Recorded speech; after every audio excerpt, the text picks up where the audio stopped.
Hi guys, how are you. I hope आप सभी लोग अच्छे होंगे। तो कल मैंने फ़िज़िकल ज्योग्राफी का वीडियो बनाया था। उसमें मैंने कहा था कि लास्ट में इंडियन ज्योग्राफी को भी कवर करूँगा, लेकिन मैं कर नहीं पाया क्योंकि वीडियो काफ़ी लंबी हो चुकी थी, तो इसको ऐड करना सही नहीं लगा। तो इसलिए आज मैं इसको कवर कर रहा हूँ। देखिए क्या है इंडियन ज्योग्राफी और इसमें क्या क्या है और किसकी लिखी हुई है और क्या है, देखते हैं। तो देखिए सबसे पहले ये डी.आर. खुल्लर की लिखी हुई है, ठीक है। डी.आर. खुल्लर की है, इस तरह की एक बुक है, काफ़ी मोटी बुक है, ठीक है। देखिए इतनी मोटी बुक है ये, ठीक है, इतनी मोटी बुक है। तो मैं कहूँगा अगर आप यूपीएससी के स्टूडेंट हैं और ऑप्शनल है आपका, अगर ज्योग्राफी आपका ऑप्शनल है तो इस बुक को मैं रेफ़र करूँगा। अदरवाइज़ आप माजिद हुसैन की भी ले सकते हैं, थोड़ी पतली बुक आती है उनकी, और वो भी काफ़ी अच्छी बुक है वो। तो ये काफ़ी मोटी है, ऑप्शनल के लिए ठीक है ये, और क्योंकि हर चैप्टर को, हर टॉपिक को इन डिटेल में काफ़ी अच्छे तरीके से इसमें समझाया गया है।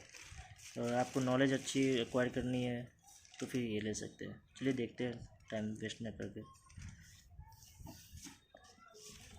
तो सबसे पहले मैं इसकी प्राइस की बात करता हूँ। तो ये देखिए, please do like, share and subscribe to my channel. ये हमारे डी.आर. खुल्लर सर है, ठीक है, और इनके बारे में कुछ यहाँ पे लिखा हुआ है, ठीक है। फिर यहाँ देखते हैं इसकी प्राइस क्या है। 595 रुपीज़, 595 रुपये इसकी प्राइस है, जो कि मुझे पड़ी थी 2019 में। अभी इसका मुझे एग्जैक्ट आइडिया नहीं है, बट इसी के आसपास होगी, थोड़ा सा ऊपर नीचे होगा। 595 रुपये। चलिए इसके अंदर देखते हैं क्या क्या है और क्या क्या कवर किया है इन्होंने। काफ़ी मोटी बुक है और हर चैप्टर को, हर टॉपिक को इतने डिटेल में समझाया है। चलिए देखते हैं कितने डिटेल में समझाया है इन्होंने।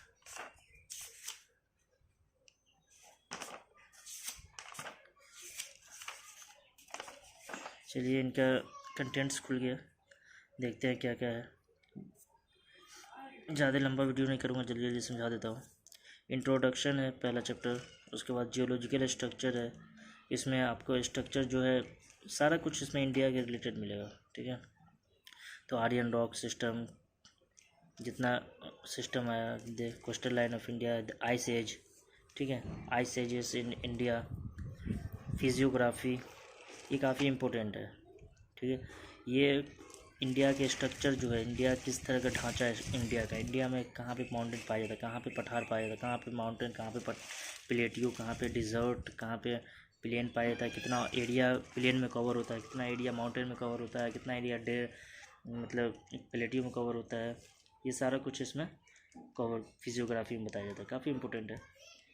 हर कुछ पूरा इंडिया को कवर कर लेता है, हर एरिया को बता देता है कहाँ पे क्या है।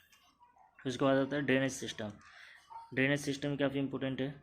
वो रिवर, कौन सी रिवर कहाँ से निकलती है, कहाँ पे जाके उसका कहाँ पे वो अपने उसका कहाँ पे गिरती है वो, ठीक है। अरबियन सी में गिरता है, कौन सा नदी है, बे ऑफ बंगाल में गिरता है जाके। कितने तरह का रिवर सिस्टम है, river basin of India, major river कितने एरिया को कवर करता है, कौन सी लंबी, सबसे लंबी नदी है। ड्रेनेज सिस्टम में काफ़ी कुछ पढ़ना है। पेनिनसुलर रिवर क्या होता है, पेनिनसुलर रिवर क्या होता है, नॉर्थ ब्रह्मपुत्र, गंगा, इंडस, ठीक है, सब कुछ पढ़ते हैं इसमें। फिर आता है उसके बाद क्लाइमेट। क्लाइमेट में फिर पढ़ते हैं हम लोग diversity and the unity of Indian monsoon climate. Indian monsoon climate, monsoon जो होता है इंडिया में वो किस तरह का होता है, कब आता है, क्यों आता है इतना ज़्यादा, कभी आता है कभी नहीं आता है। किसी मानसून जो होता है किसी पर्टिकुलर एरिया में बहुत ज़्यादा बारिश करता है, कभी कहीं पर नहीं करता। जैसे आप मेघालय में ले लेंगे, मौसिनराम एक जगह है मेघालय में, वहाँ पे दुनिया की सबसे ज़्यादा बारिश होती है इंडिया में मेघालय स्टेट में एक जगह है मौसिनराम, वहाँ पे सबसे ज़्यादा बारिश होती है, दुनिया wettest place of the earth है, ठीक है। फिर यहाँ पे देखेंगे नेचुरल वेजिटेशन, वाइल्ड क्राफ्ट, ठीक है। सॉइल के बारे में देखेंगे, कितनी तरह की मिट्टी होती है, कहाँ पे कौन सी मिट्टी पाई जाती है, कौन सी मिट्टी अच्छी होती है हमारे क्रॉप्स के लिए, एग्रीकल्चर के लिए कौन सी अच्छी होती है, कौन सी ख़राब होती है, ठीक है, कहाँ पे पाया जाता है, क्यों अच्छा होता है, क्यों ख़राब होता है, क्या रीज़न है। जैसे फ्लड एक उसमें से वन ऑफ द रीज़न है कि फ्लड की वजह से हमारी जो है मिट्टी बहुत काफ़ी अच्छी हो जाती है, फर्टाइल बहुत ज़्यादा हो जाती है वो, तो वो सब रीज़न देखेंगे। नेचुरल हैज़ार्ड्स एंड डिज़ास्टर्स, ठीक है, इसमें नेचुरल जैसे अर्थक्वेक्स, डिज़ास्टर के बारे में बताया जाता है, डिज़ास्टर कहाँ पे आता है, क्यों आता है, क्या फैक्टर्स है आने का, उससे कैसे बचा जा सकता है। जैसे अर्थक्वेक्स हो गया, ठीक है, अर्थक्वेक्स हो गया। नेचुरल डिज़ास्टर्स होता है, एक मैन मेड होता है, ठीक है। Disasters in India, types of hazards पढ़ेंगे, ठीक है। Natural hazards in India, earthquakes, tsunami, droughts, सूखा भी पड़ जाता है कहीं कहीं, तो इतनी बारिश होती है, इतना फ्लड आता है, कहीं कहीं सूखा पड़ जाता है, तो वो सब क्यों आता है, क्यों, क्या फैक्टर्स है। एनवायरनमेंट हो गया, पॉपुलेशन पढ़ेंगे, इतनी ज़्यादा हम पॉपुलेशन भी बढ़ती जा रही है, क्या रीज़न है उसके, और कहाँ पे कितनी पॉपुलेशन है, वहाँ पे इतनी पॉपुलेशन क्यों है। जैसे दिल्ली में आप देखिए, इतना छोटी सी सिटी है, उसमें कितनी ज़्यादा पॉपुलेशन क्यों है वहाँ पे, गांव देहात में क्यों नहीं पॉपुलेशन इतनी ज़्यादा रहती है, उसका फैक्टर्स क्या है, वो सब इसमें बताया गया है। फिर पॉपुलेशन कंपोजिशन, फिर आप देखेंगे माइग्रेशन पैटर्न्स है। माइग्रेशन पैटर्न्स बहुत बड़ा फैक्टर्स है। आजकल क्या होता है कि लोग एक तो माइग्रेट करके लोग अब्रॉड जा रहे हैं, क्यों जा रहे हैं भाई, फैक्टर्स क्या है उनके जाने का, इशू कॉज क्या है, क्यों जा रहे हैं, इंडिया में क्यों नहीं रह रहे वो माइग्रेशन की वजह है। फिर क्या शहर आप देखे होंगे, देहात से छोटे सिटी से बड़ी सिटी की तरफ जाते हैं लोग, बड़ी सिटी से छोटी सिटी से तक बहुत कम आते हैं, तो वो माइग्रेशन। फिर इसमें शादी करके लड़की जो होती है वो, मतलब अक्सर जो होता है वो गांव की लड़की बाहर जाती है, बाहर की लड़की, तो ये सब देखेंगे क्यों होता है ऐसे, क्यों, क्या कारण है। इंडिया में स्टेट टू स्टेट भी माइग्रेशन होता है, एक स्टेट से दूसरे स्टेट में जाते हैं, तो क्यों जाते हैं, अपने स्टेट में ही क्यों नहीं रहते हैं, क्या वजह है, क्या लैक ऑफ उसकी कमी क्या है जो पूरी फुलफ़िल नहीं की जाती है, जिसकी वजह से वो माइग्रेट करना उनकी मजबूरी हो जाती है। फिर सेटलमेंट है, किस तरह का सेटलमेंट है, ठीक है, ये सेटलमेंट है, किस तरह का सेटलमेंट है, आदमी किस तरह से रहते हैं। जैसे रूरल सेटलमेंट होता है, पैटर्न्स, रूरल में क्या होता है, गांव एक मोहल्ला बना के रहते हैं लोग, यहाँ करके लोग रहते हैं। फिर नहीं तो क्या होता है कि एक रोड है बीच में, दोनों तरफ घर है, इस तरफ भी घर है, इस तरफ भी घर है, तो इस पैटर्न्स को क्या बोलते हैं, फिर लोग रहते हैं उस पैटर्न्स को क्या बोलते हैं, वो सब हम लोग देखेंगे। वाटर रिसोर्सेज है, कहाँ कहाँ से हम लोग वो पानी वो रिसोर्स करते हैं, जैसे सरफेस वाटर है, इंटरलिंकिंग वाटर है इंडिया, ठीक है, ग्राउंड वाटर्स है। डिस्प्यूट क्या क्या है, वाटर डिस्प्यूट हमारा क्या होता है, स्टेट, अगर कोई नदी बह रहा है, एक स्टेट से दूसरे स्टेट में जा रहा है, या एक कंट्री से दूसरे कंट्री में जा रहा है, तो उसमें वाटर डिस्प्यूट हो जाता है कि हमारा, तुम पानी ज़्यादा छोड़ दिए तो हमारा फ्लड आ गया, तो तुम पानी रोक लिए तो ड्राउट्स आ गया, तो इसमें डिस्प्यूट हो जाता है। स्टेट टू स्टेट में भी हो जाता है, साउथ में भी ऐसा पेरियार को लेके इशू चल रहा है, फिर बहुत सारा, और जैसे तीस्ता नदी को लेकर इंडिया और बांग्लादेश में चल रहा है, तो वो देखेंगे। फिर इरिगेशन है, ठीक है, किस तरह से जो खेत में जो पानी पटाया जाता है, तो वो किस तरह से इरिगेट, कितने तरह का होता है, किस तरह से हम लोग पानी को उसमें खेत में टैंक के ज़रिए, टैंक इरिगेशन है, वेल्स है, कुआं बना के हम लोग कर सकते हैं, तो वो इसमें सीखते हैं हम लोग।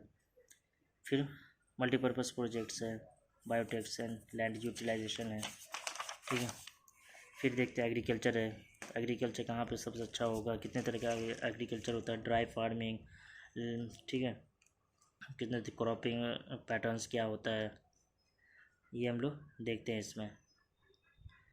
फिर उसके बाद आता है ग्रीन रेवोल्यूशन, एक फेज़ आया था जिसमें green revolution, ecological implication of green revolution, बहुत ज़्यादा एक पीरियड था, ये पढ़ेंगे तो इसको इन डिटेल में समझेंगे। मेजर क्रॉप्स है, कौन कौन सी खास इंपॉर्टेंट क्रॉप्स है इंडिया में, फूड क्रॉप्स हो गया, जैसे ये फूड क्रॉप्स है, तो फूड क्रॉप्स कौन कौन से क्रॉप्स है, राइस हो गया, वीट हो गया, मेज़ हो गया, मिलेट्स हो गया, ज्वार हो गया। फिर उसके बाद कैश क्रॉप्स होगा, कैश क्रॉप्स में आपका जैसे ये कैश क्रॉप्स है, उसमें कॉटन हो गया, जूट हो गया, शुगर। कैश क्रॉप्स और फूड क्रॉप्स में क्या होता है, फूड क्रॉप्स वो क्रॉप्स होता है जिसको हम लोग खाते हैं नॉर्मली, ठीक है। कैश क्रॉप्स वो होता है जिसको हम लोग बेच कर उससे हम लोग कैश कमाते हैं, पैसे कमाते हैं, उसको कैश क्रॉप बोलते हैं। जैसे शुगर कैन, ठीक है, गन्ना क्या होता है, वो एक कैश क्रॉप्स का ज़रिया है, उसको हम लोग बेचते हैं, फिर उसको कॉटन, रुई जो होता है उसको हम बेचते हैं, जूट हो गया, शुगर कैन हो गया, इसको हम लोग बेच के पैसा कमाते हैं, tobacco, oil seeds, cocoa, groundnut, ठीक है, ये सब हम लोग क्या करते हैं बेच कर, या तो अपने स्टेट में बेचते हैं या फिर अब्रॉड में एक दूसरे कंट्री में जाकर बेचते हैं, तो उससे हम लोग को कैश पैसा आता है, इसलिए इसको कैश क्रॉप्स बोलते हैं। जो मिनरल रिसोर्सेज है, पेट्रोलियम कहाँ से निकलता है, मेटालिक मिनरल्स कहाँ से निकलता है, गोल्ड कहाँ पे होता है, सिल्वर कहाँ पे होता है, बॉक्साइट होता है कहाँ पे, ठीक है, ठीक है। देखिए सारा मिनरल रिसोर्सेज कहाँ पे डायमंड होता है, कहाँ पे कितना होता है, किस तरह से उसको निकालते हैं, ठीक है, किस तरह से उसको, और वहीं पे क्यों होता है, ये सब इसमें पढ़ेंगे। एनर्जी रिसोर्सेज है फिर, ठीक है, एनर्जी रिसोर्सेज है, पेट्रोलियम हो गया, ठीक है, ये हम लोग देखेंगे। रिफाइनरीज़ कहाँ कहाँ पे है, रिफाइनरीज, पाइपलाइंस किसका किसका, प्राइवेट हो गया, थर्मल इलेक्ट्रिसिटी, न्यूक्लियर, हमको कहाँ कहाँ से लाइट मिलती है, एनर्जी। फिर देखेंगे हम लोग मैन्युफैक्चरिंग इंडस्ट्रीज़ कौन कौन सी, रेलवे इसका बोगी जो होता है वो कहाँ पे बनता है, ठीक है, फिर एरोप्लेन का पार्ट्स कहाँ पे बनता है, ये हम लोग देखते हैं, ठीक है। जैसे cotton textile industry, jute textile industry कहाँ पे है, वहीं पे क्यों है, एयरक्राफ्ट इंडस्ट्री है तो वहाँ पे क्यों है, वहीं पे क्यों है, अदर जगह क्यों नहीं है, वो सब भी इसमें फैक्टर्स बताया गया है। देखिए शुगर कैन इंडस्ट्री जो है, ये शुगर इंडस्ट्री जो है, जाहिर सी बात है शुगर इंडस्ट्री किस पे डिपेंडेंट है, पूरी तरह से शुगर कैन पे। तो शुगर कैन जहाँ पे अच्छा खासा होगा वहीं पे ये शुगर इंडस्ट्री लगाना भी चाहिए, और होता भी है।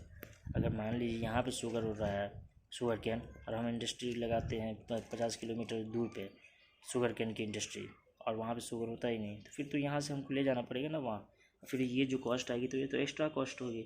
तो इसलिए वहाँ ना लगा के हमको शुगर कैन जहाँ पे होता है उसी बीच में लगाना चाहिए, क्योंकि टाइम भी बचेगा, ले ट्रांसपोर्ट में, ट्रांसपोर्ट खर्च भी बचेगा, बहुत कुछ बचेगा। इसलिए वो सब जब हम लोग पढ़ेंगे तब समझ में आएगा क्यों, कहाँ पे लगाना चाहिए और क्या बेनिफिट है इससे। ट्रांसपोर्ट कम्युनिकेशन, कितने तरह का ट्रांसपोर्ट होता है, रोडवेज, रेलवेज़, एयरवेज़, ठीक है, कितने तरह से हम लोग ट्रांसपोर्ट करते हैं। फिर हम लोग देखेंगे फॉरेन ट्रेड, किस तरह से हम लोग इंपोर्ट करते हैं, किस तरह से एक्सपोर्ट करते हैं, गवर्नमेंट के कुल क्या गाइडलाइंस को फॉलो करते हैं, रूल रेगुलेशन क्या है इंपोर्ट एक्सपोर्ट करने का, वो हम लोग इसमें देखते हैं, ठीक है। फिर आता है टूरिज़्म। टूरिज़्म बहुत काफ़ी इम्पोर्टेंट है किसी भी कंट्री के लिए। इसमें क्या होता है, बहुत अच्छा रेवेन्यू जनरेट का सोर्स है ये, काफ़ी पैसा इससे जनरेट होता है, काफ़ी अच्छा है। अगर काफ़ी अच्छा आप टूरिस्ट प्लेस बना कर रखते हैं तो बाहर बाहर से लोग इसमें आते हैं और देखते हैं, और अच्छा खासा रेवेन्यू जनरेट होता है। तो यही था आज का टॉपिक, कि आपको इंडियन ज्योग्राफी जो है वो किस तरह की है और क्या क्या इसमें है वो आपको बताया जाए, ठीक है। आई होप आपको अच्छा वीडियोस लगा होगा। अगर अच्छा लगा तो लाइक शेयर एंड सब्सक्राइब करें और ज़्यादा से ज़्यादा शेयर करें। Thank you.